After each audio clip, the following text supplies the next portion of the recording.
श्रीराम. संतांनी लिहिलेले ग्रंथ हे त्यांच्या मृत्यूपत्रासारखेच आहेत.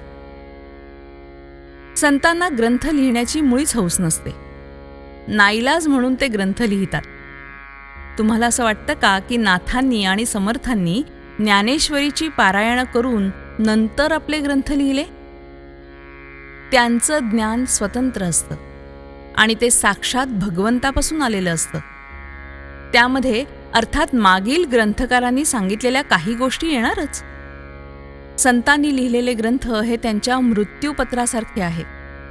आपले मुलगे चांगले वागतील अशी ज्या बापाला खात्री वाटते तो कशाला मृत्यूपत्र लिहील? तशी ज्याला खात्री नसते तो नाईलाजाने मृत्यूपत्र लिहितो. त्याचप्रमाणे संतांनी हौसेने किंवा विद्वत्ता दाखवण्यासाठी ग्रंथ लिहिलेले नाहीत, तर आपल्यासारख्या जडजीवांचे कल्याण व्हावे ही तळमळ होती म्हणून त्यांनी ग्रंथ लिहिले. पोथी, पुराणं, सत्पुरुषांचे ग्रंथ यांचा आपल्या जीवनाशी निकट संबंध असतो. असल्या ग्रंथांमध्ये ज्याचा व्यवहारामध्ये उपयोग करता येतो असा वेदांत सांगितलेला असतो. आपल्याला सुचणार नाहीत इतक्या शंका समर्थांनी घेऊन त्याची उत्तरं दासबोधात दिलेली आहेत. परमार्थ न ऐकणारा दोषी आहे, पण तो ऐकत नसताना त्याला सांगणारा त्याहूनही दोषी समजावा. हा दोष पत्करूनही संत जगाला परमार्थ सांगत असतात, त्याचा फायदा करून घ्यावा.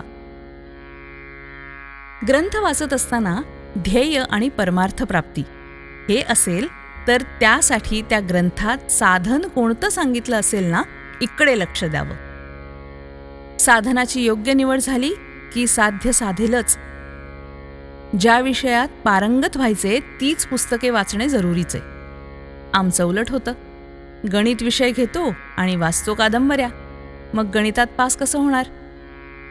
परमार्थ हेच जर ध्येय असेल ना, तर संतांच्या ग्रंथांचा अभ्यास करावा, त्यांचं श्रवण मनन करावं.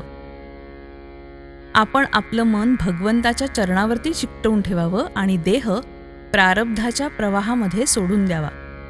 कधी तो सुखात राहील, कधी दुःखात राहील, कधी तो बरेच दिवस सरळ जाईल, तर कधी तो मध्येच गचका खाऊन बुडायच्या बेतालाही येईल. पण याच्या कोणत्याही अवस्थेमध्ये आपला आनंद मात्र कायम टिकेल यात शंका नाही.